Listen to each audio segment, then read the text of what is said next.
All right, and we are live once again. Did you like our new show intro? It's fantastic, really. If you blink and you'll miss it. But this is the Cross Politic News Countdown. Every Friday, we're with you every Friday noon, right about noon Eastern Time. And Andrew Southwood here with Justin Chartree. He is the managing editor of Cross Politic News. Justin, how goes it this Friday? Oh, it is a West Coast kind of Friday. It is cold, it's wet, and I have not seen the sun in a week. So it's been that kind of week so far. And as far as the noon slot, coming live, we are a couple of West Coast guys, and start times mean a little something different over here on the lazy West Coast than they do back east. That's true. Well, see, but I am on the East Coast, and so it is noon, and I still have a hard time getting up because I am from the West Coast, and I never changed really off that time. So like noon is really early for me. I hear you, but I will say this too. You're talking about being cold and wet. It's been that way over here too. We had a couple of days; it was already 28 degrees and snowing in about an hour away. Okay. Yeah, so it's freezing. I don't know, global warming, I guess. There All you right. go. Yeah. We need Al Gore to tell us how to fix it. He will. All right. Well, got some fun stuff to talk about today and a couple of interesting notes. But why don't we start with some of the last one here? The 2025 elections just happened, and I actually think the two elections of most note. One was neither of them were a surprise, but both Seattle and New York City elect socialists to be their mayor. And this is not just a colloquialism or, putting down a progressive Democrat. It's actual socialists.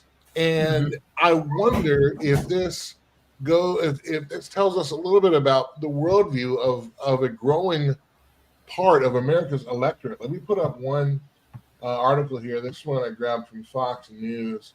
This is incumbent Seattle mayor concedes to Mamdani-style socialist who tapped her parents for money while running. Katie Wilson, of course, is the new mayor of Seattle. Well done, guys. Stirred controversy on the campaign trail when she wouldn't commit to removing homeless encampments by Alex Schemmel. I realize this isn't cross-politic news coming from, but we got to get the news where it comes from. So Bruce Harrell was the incumbent mayor. He did not win re-election. Harrell conceded to Wilson, with most of the headlines around Seattle saying, finally, Wilson will end up in a post charged with leading one of the country's largest metropolitan areas. Metropolitan, what the heck is that? Wilson beat Harrell by less than 2,000 votes, according to the latest tally on the King County Elections website that was updated. There is Katie Wilson, your socialist. There's Bruce Harrell, no longer mayor. That's your backyard now. I haven't been to. I love Washington, love Seattle sports. It'll always be my home. Spent my first 32 years there, but I tell you, man, it is looking like an actual different country lately. What's going on? Yeah, well, it is a congregating area for this kind of political bent. So you see this in cities across the country, and it is specifically in large cities, New York City and Seattle. It's also, you go to places like Chicago, you go to places like Los Angeles, you're going to see the same thing happening, and there's just something that is screaming to this upcoming generation. So, this mayoral candidate for Seattle really inspired a youth movement in Seattle, if you will, to vote in a socialist as mayor of Seattle. And it's the same thing that you're seeing in New York City. It is, and what's crazy to me, I was just listening to Dr. Joe Boot, who is a member of the United Kingdom. He's a citizen of the UK, and he was just talking about some of the election stuff happening there with the fact that there were 5 Muslim MPs elected to parliament this last election season. Because what you see is, even though they are only 6% of the populace in the United Kingdom, they are all congregated in uh, areas like cities.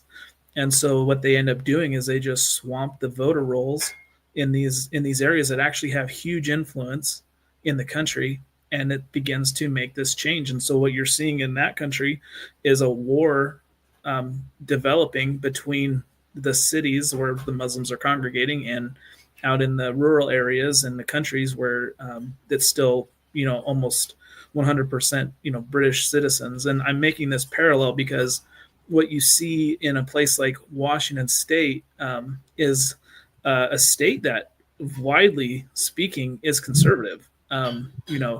We, contrary to maybe popular belief, because Washington might as well be another planet to most of the country, outside of a couple of blue specks, Washington State has been largely conservative. It's a very agricultural state, very wide open. Central, Eastern Washington, even Southwestern Washington, a lot of blue collar workers, people that mostly vote for unions and stuff like that. They're not looking for socialist handouts. They're just people that want to get on with their daily lives. But what you see is places like Seattle and Olympia in Washington State that are kind of festering grounds for a lot of this hatred of the American way of life and a desire to uproot that and replace it with something that looks closer to the USSR. So, yeah. Well, and also, here's another take on this. This is Axios brought this up. Mamdani and Dem governors are plotting how to stand up to Trump. You'll notice here, Mamdani's been on calls, J.D. Pritzker, Illinois governor, and all this to stand up to Trump. And part of the idea is, spokesman for Mamdani, Pritzker, and more declined to comment, but they referred to these remarks.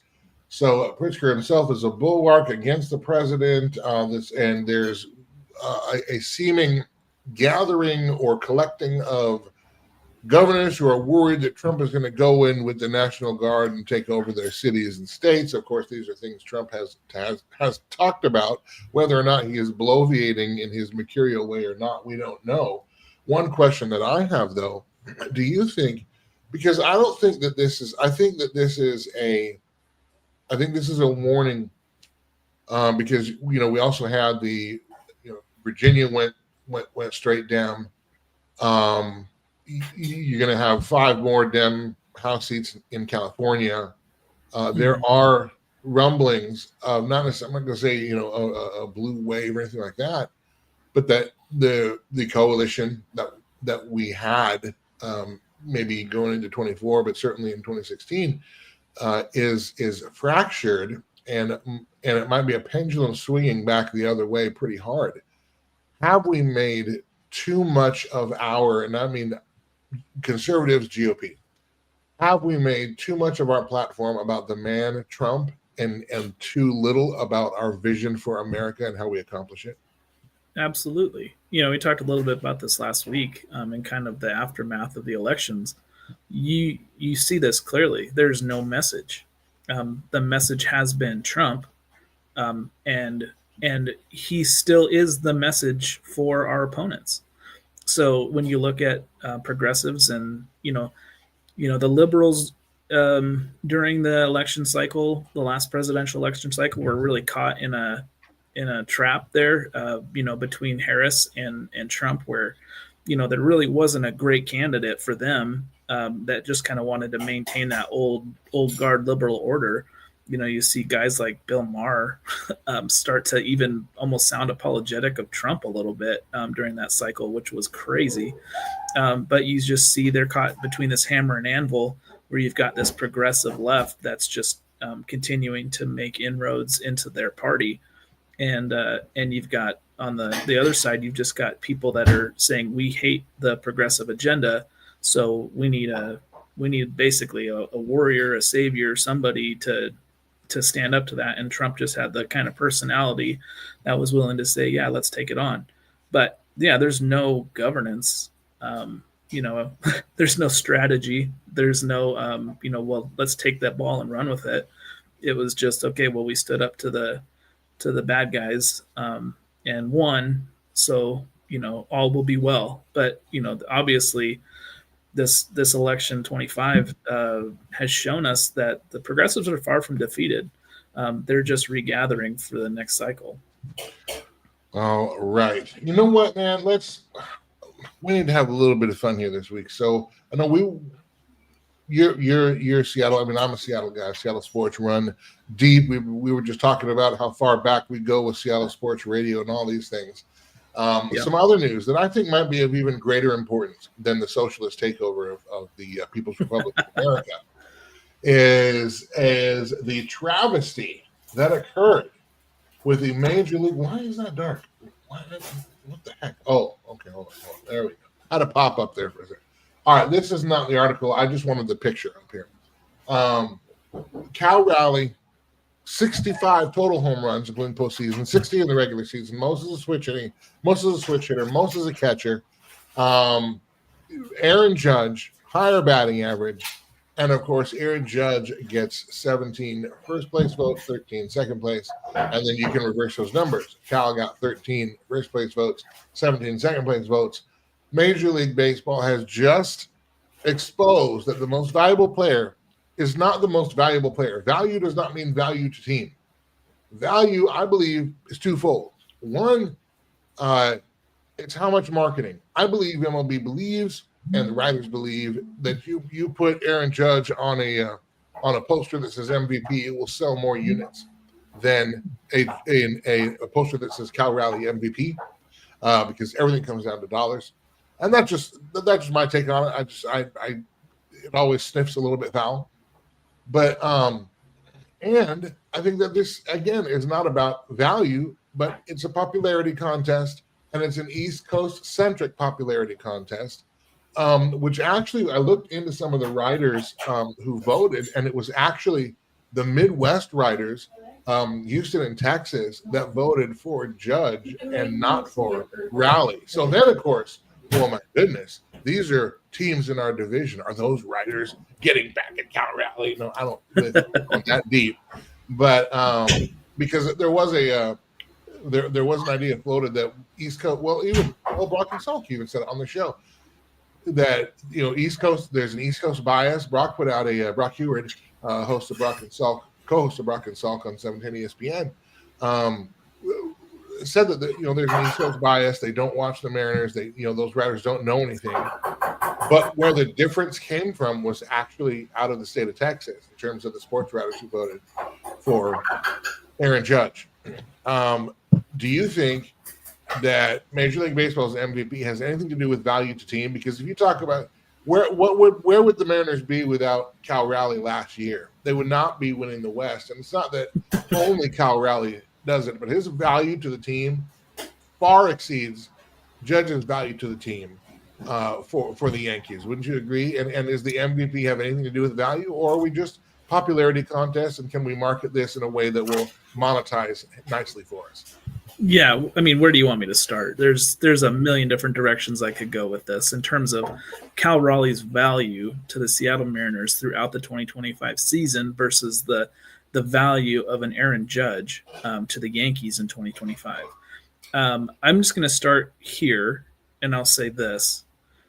If you were to swap the front of the jersey between Aaron Judge and Cal Raleigh, and then you were to put those numbers and the same kind of statistical and also value added season that either of those two men had to their respective teams, I will guarantee you that is a Cal Raleigh blowout victory for MVP as a member of the New York Yankees versus an Aaron Judge with those same statistics as a Seattle Mariner.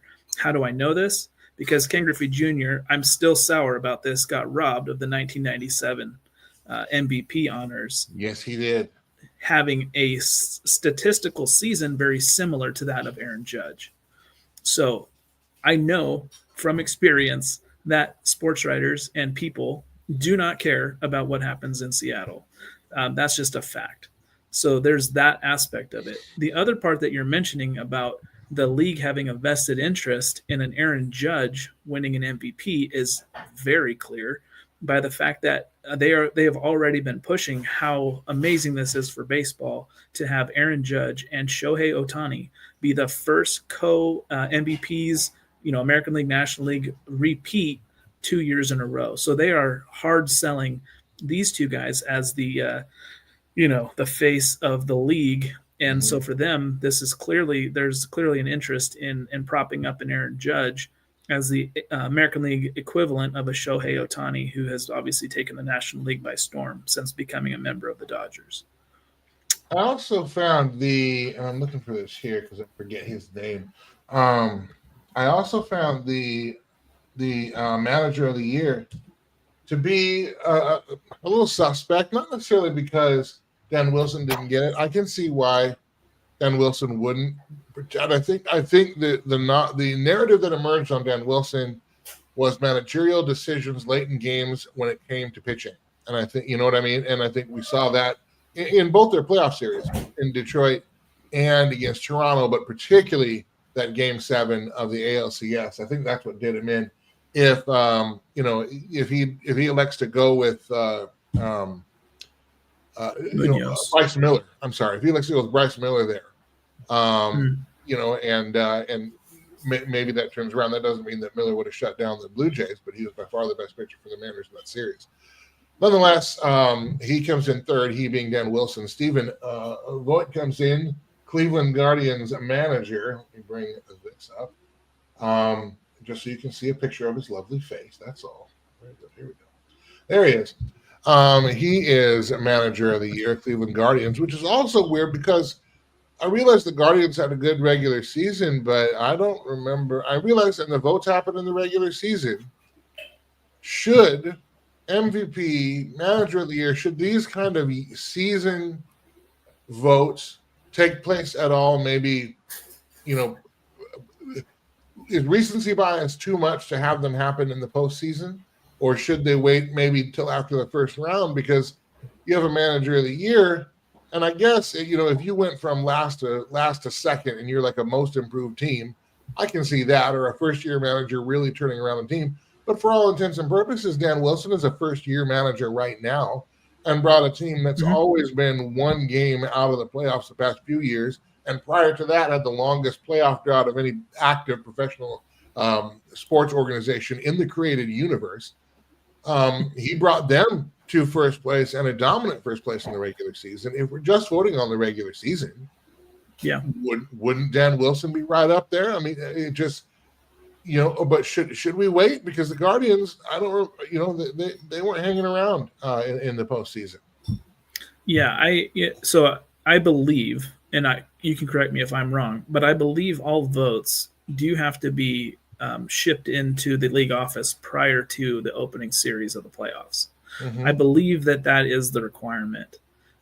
So I think they are voting on the regular season. I think the thing that stands out to me even about the Manager of the Year award, right? So I would love to have seen Dan Wilson win that award.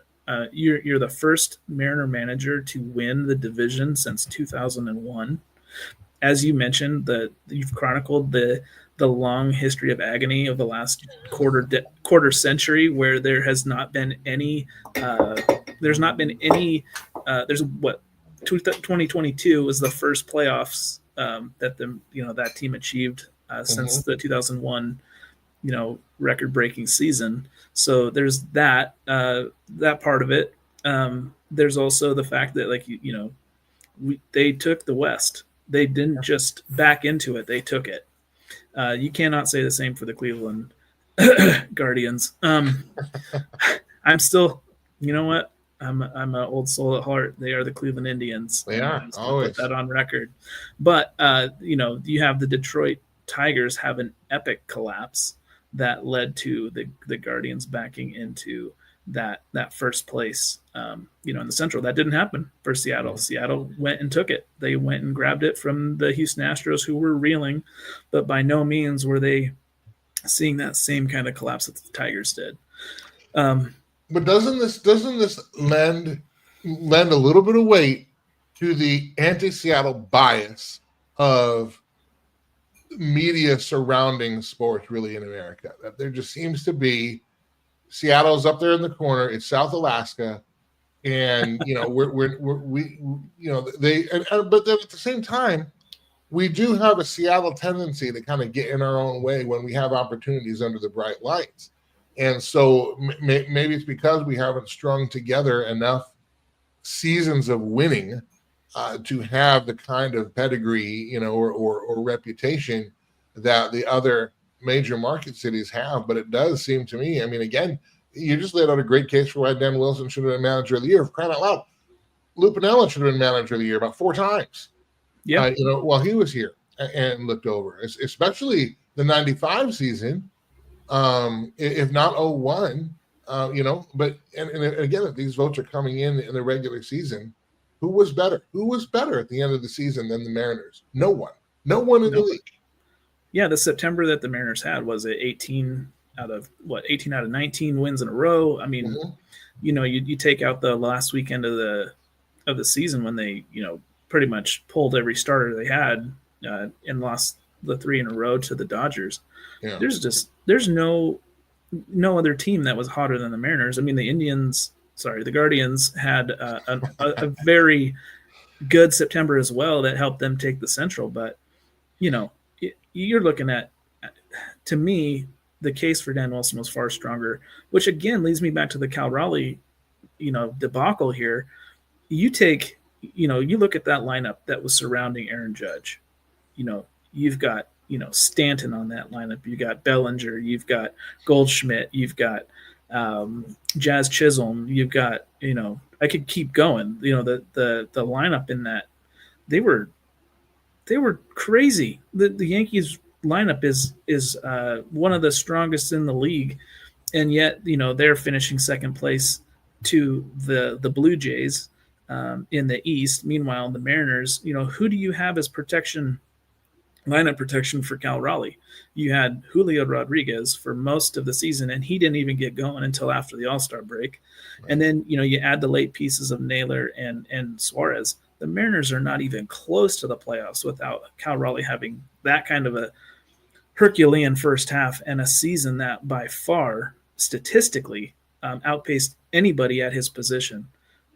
Add that to the fact that he also manages the pitching staff, which is one of the hardest jobs. And right now, catchers, because of that physical toll on their bodies, are essentially part-time players. He was a guy that played almost every day, whether DH or catcher, but he impacted the game on a nightly basis. And I'll say once they hit September, hold your thought right there. To his Iron Man status, and I don't mean to crown him with Cal Ripken glory just yet, but his day in, day out at catcher, when they were making their run from the end of August, last couple of weeks, really through the postseason, who else played catcher every day? I mean, he was there when it mattered, when it counted, for all those games, that entire late season run where they caught the Astros and then buried the Astros and rode in to the playoffs on a triumphant steed, if you will. He was always behind the plate. But there again, that doesn't matter. He didn't have as high of a batting average as Aaron Judge. But last I checked, there's already a batting title in MLB. So, all right, finish your thoughts. Sorry about that. That's a statistic as well that has no bearing on any of the, especially sort of the new guard journalists. They could care less about batting average. Batting average is not a statistic of any importance. That is what they say. That's why we're happy with teams that are hitting 242, and and I mean that's something we talked a little bit about it before. The baseball has changed. What the emphasis have changed. I mean, in the 2001 and 95 teams for the Mariners, the 2001 was a great hitting team, a great contact hitting team. Toronto was a contact hitting team, but still, I think their average is somewhere in the 270s, 280s. I don't have it in front of me. But, I'm used to seeing at least a couple players in the lineup hitting 300, if you think of Ichiro and Edgar and, those guys. But now, Julio Rodriguez, our top batting average, I want to say was like 268 right in there. Yeah, I mean, without Josh Naylor hitting almost 300 as a part-time Mariner, spent the first 3-4 months as a Arizona Diamondback. He's close to 300, and then you have Dominic Canzone again, half the season ends up hitting 305.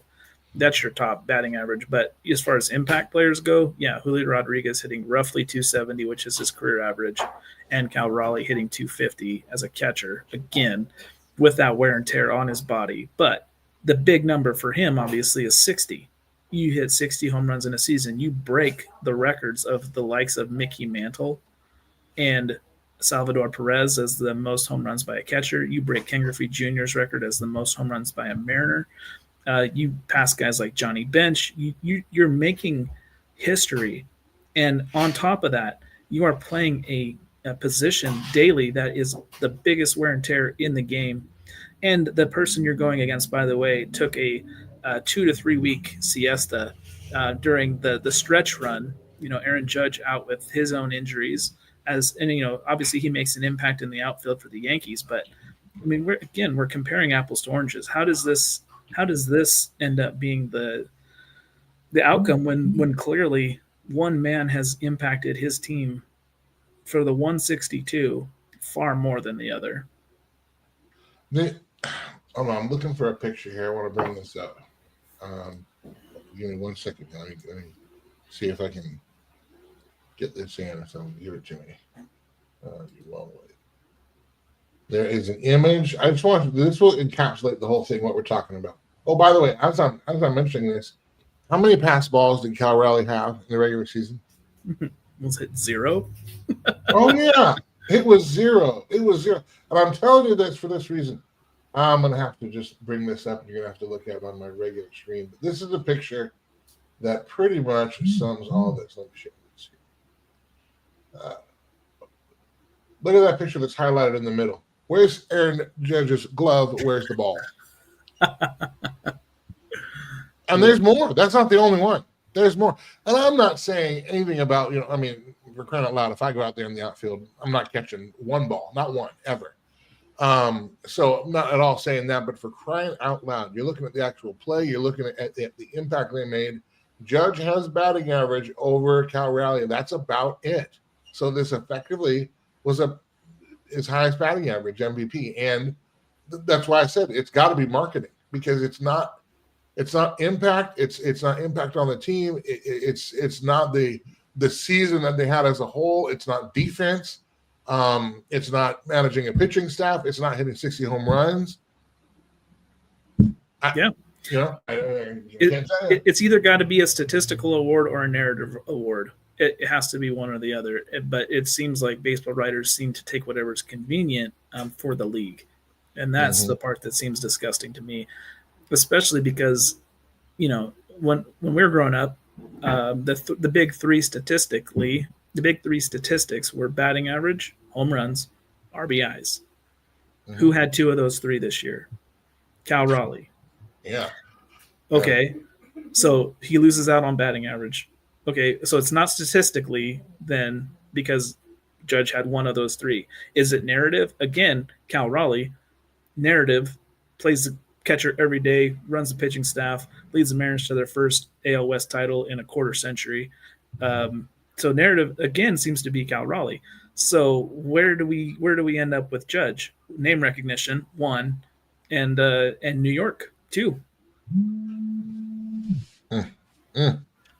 Well, okay. Last little thing, and then we got to go because it's right now.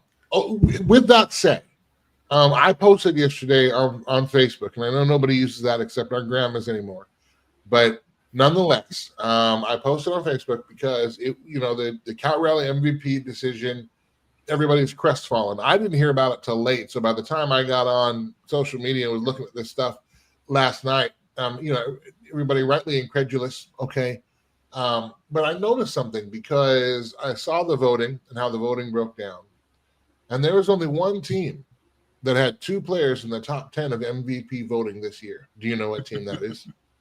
I'm going to go ahead and guess the Seattle Mariners. The Seattle Mariners. Julio Rodriguez did not get any first-place votes, but I believe was 6th or 7th in the top 10. 6th. And again, the Mariners are the only team this year to have 2 players in the top 10 of MVP voting. And not only their season last year, which was, my gosh, so disappointing, but we're also, oh my gosh, wrong picture. Hold on just a second here. Let me get this up there. There we go. We are also in the middle of an opening of a sports window for both the Seahawks and the Mariners. My wife is lovely. I'm married up, believe me. And she is so generous and patient because she lets me watch sports. And I say that respectfully. She really does. And but the hardest 2 months so far have been September and October of this year, when there was football and baseball at the same time. And she jokes with me, but she's like, we can't have the Mariners and the Seahawks be good at the same time, because then there are entire weeks that I don't see you because you're watching these games. I said, well, it's not my fault baseball plays so much. I had to take that up with the league. But nonetheless, the window is opening for what could be a really exciting sports era for Seattle. We have the Rams coming in this Sunday. This is the big test for both teams this year. There is an argument to be made, and I wish I had the video for this. I don't. But Hawk blogger, Brandon Emhauser, he does a daily Seahawks show and has been really grown his work there covering the Seahawks as an independent journalist. So good for him. But he asked Coach Mike Macdonald, Seattle Seahawks coach Mike Macdonald, a question about the offense, the 13 personnel. So one running back, 3 tight end personnel that the Rams use versus the Macdonald defense. And we all know part of the reason Mike Macdonald was hired was to slay the dragons that are Kyle Shanahan and Sean McVay.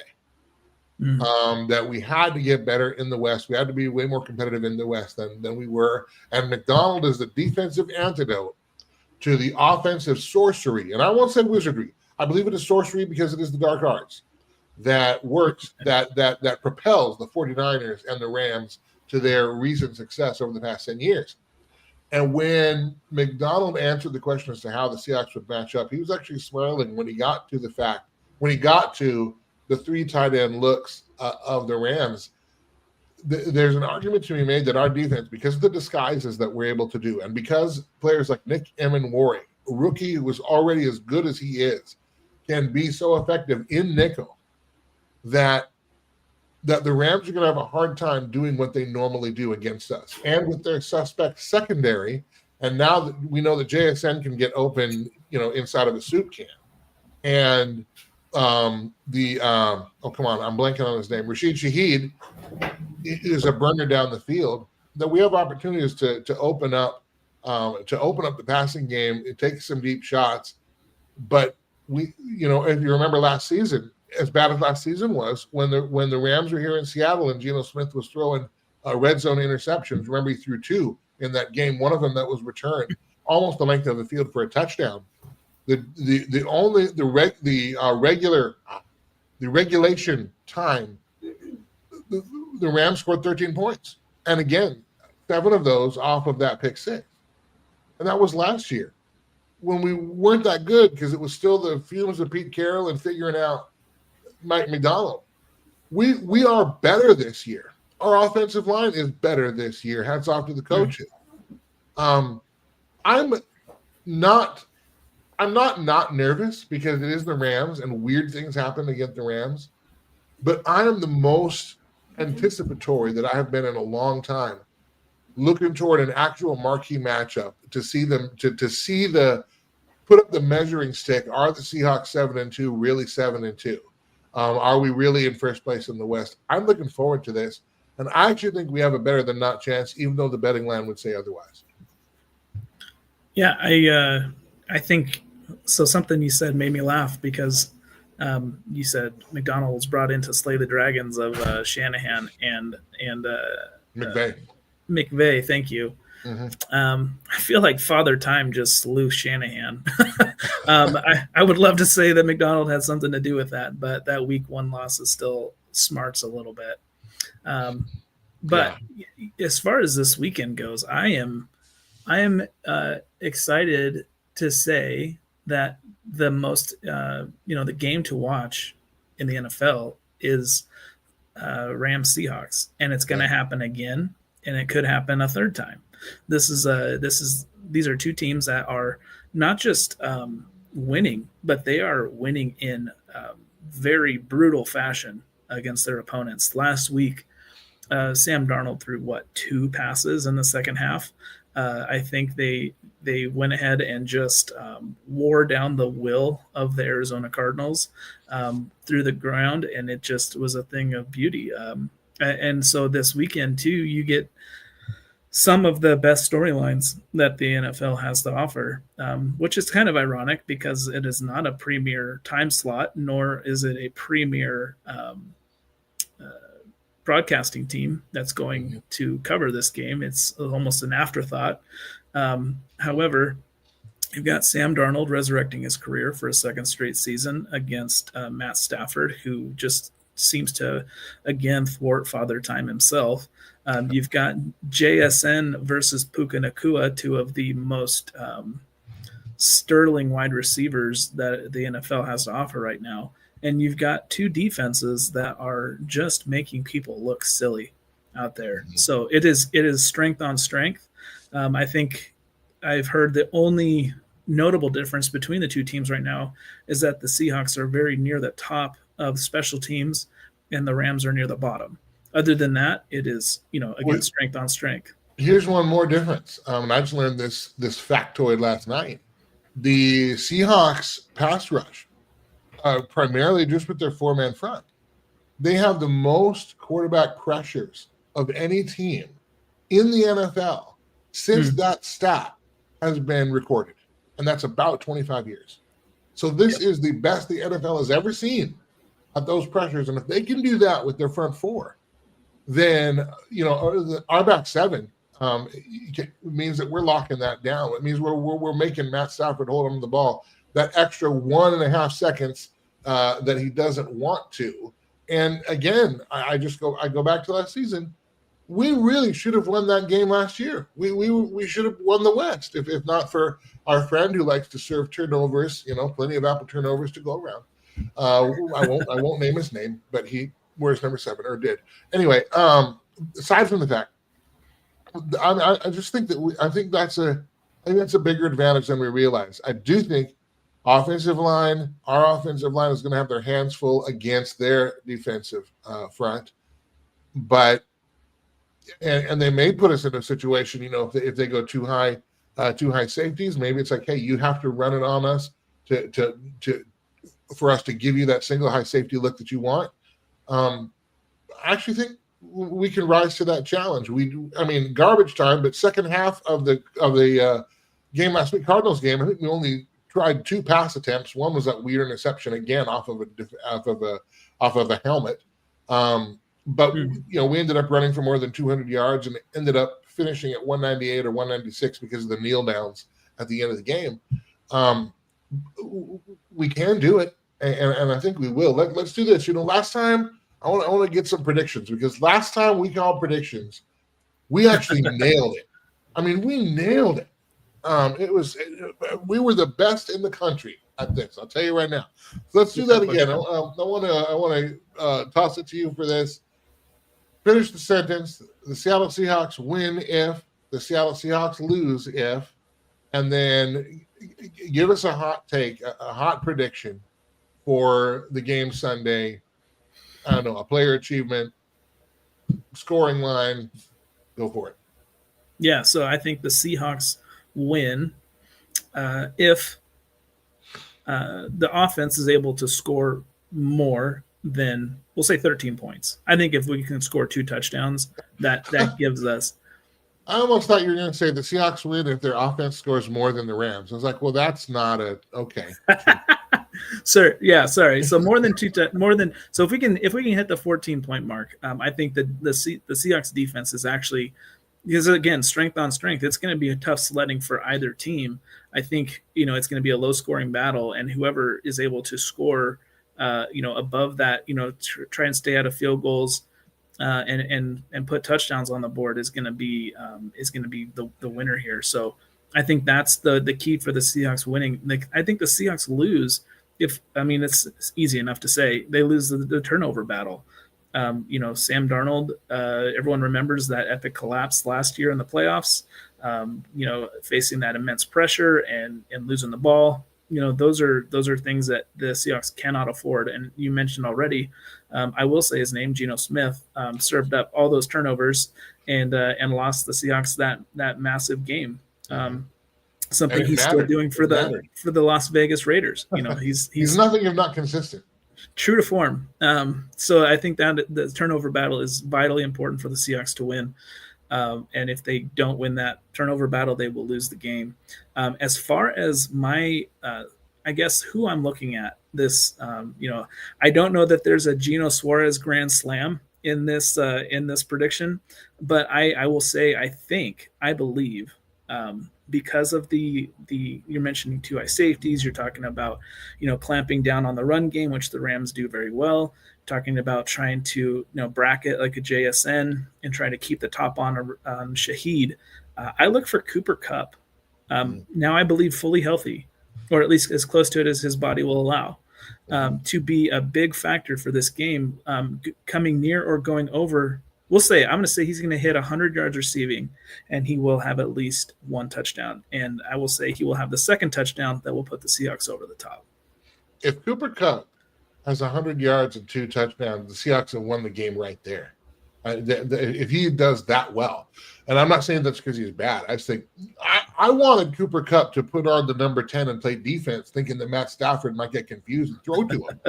But anyway, that's like 5D chess, right? Anyway, I think the Seahawks. Have you heard that story, by the way? No. What story? About the USC Trojans, also Los Angeles. So the USC Trojans pulled a fast one in their game against, I believe it was Penn State, and they had they were doing a fake punt, and it looked like the punter was throwing left-handed to a receiver wide open, and it got them the first down. Come to find out that the punter was actually Seattle area native Sam Heward coming in to play punter as a former 5-star quarterback, and he throws that first down wearing the same number as the punter. So a nice bit of trickery there. So it can happen. I'm telling you, I have great ideas. If Mike Mandello will return my calls, this would be a done deal. And if he, rescind the restraining order, but that's another topic. Seahawks win. I think it's really simple for the Seahawks to win. Don't turn the ball over. Both their losses are late turnovers, ball in our hands, and if we had not turned the ball over, I think we win both of those games. We don't turn over, and particularly, I think we got to be careful the right side of the line. Again, late in games, and in both of those, you see our right side. Abe Luke is actually getting pushed right into Sam Darnold. We've got to be ready for that. That the Rams have seen that, and that is our right side is weaker than our left side. And I'm not knocking on Anthony Bradford, who actually played really well the last couple of games, and is, I think, learning to use his size and not get off balance and fall down so much, and keep his feet under him. So that's kudos to him. But I think that's the key to win right there. If we don't turn the ball over and we take advantage of every one of our possessions, I think we win the game. I think, and conversely, I think we lose if we're turning the ball over and getting in our own way. I really think it's ours to win and ours to lose. Not that the Rams are not exceptionally good. I just honestly think that this team is better, and hopefully on that day will be better. My predictions, I'm not sure which running back, because we do kind of running back by committee, but I think we do have a plus 100-yard rusher for the first time, I think since game 2 maybe. And there's going to be some touchdowns there. And I'm also going to say that, and I was going to go with Cooper Kupp, but since you mentioned him, I'm gonna use my backup. I think that we see Shaheed get turned on his afterburners, and we have a more than 45-yard touchdown to Rashid Shaheed. Big play to get us some points, whether that's opening drive or the third quarter. I don't know, but I think our run game comes to play, and then I think that opens up that deep stuff. And I think Shahid will feast on that because everybody's going to be looking at JSN. So we'll see. I don't know. We could be way wrong. The last time we weren't. We were absolutely right. And so I'm hoping that lightning can strike twice here. Right. Now that we're in the prediction game, it's hard to top the, oh my God, where you were before. Oh man, especially how detailed you got. If you are watching this, you got to go back and just listen to the end of that of the where we talked about the Mariners. It's in the description in our archives. Just listen to the last 5 minutes, get our predictions, and then go look at what happened. The box score: Mariners, Blue Jays, Game 5 in Seattle in the ALCS, and you'll be like, "Wow, this is the most accurate sports show I've ever listened to." And it's not even a show about sports. How's that? Right. Anyway, all right. Anything we want to make sure people are aware of? I know CP News, crosspoliticnews.com, CP News USA, CP News USA on X, and what we are working on a segment on the many faces of Tucker Carlson. That's been a very popular article on Cross Politic News written by Luke Edison. We're going to get him on, and hopefully we'll have that for next week. And I don't know, maybe we'll break down Seahawks Rams too. And I'm hoping we're talking about how right we were yet again, and that really all the sports writers should be listening to us. Anyway, any last words from me in terms of what people can be looking for from Cross Politic or things like that? Yeah, I mean, you can go to Cross Politic News and see some of our commentary on, again, Tucker Carlson. That's been a big story that we've posted this week. Have some interesting stories right now about the 50-year mortgages that Trump has been backing, surprisingly. And that's not a good idea. Sorry, I know. Don't get into that now. We'll talk about it later. Sorry, we'll talk about it later. No, so we're gonna probably have some follow up on those stories, as well as again, just looking at how things are shaking out post election, what the landscape looks like for a true midterm in 2026. All right, that's going to do it for the Cross Politic Countdown. I'm Andrew Southwick. He is Justin Chartry. We will see you next week. Go Hawks.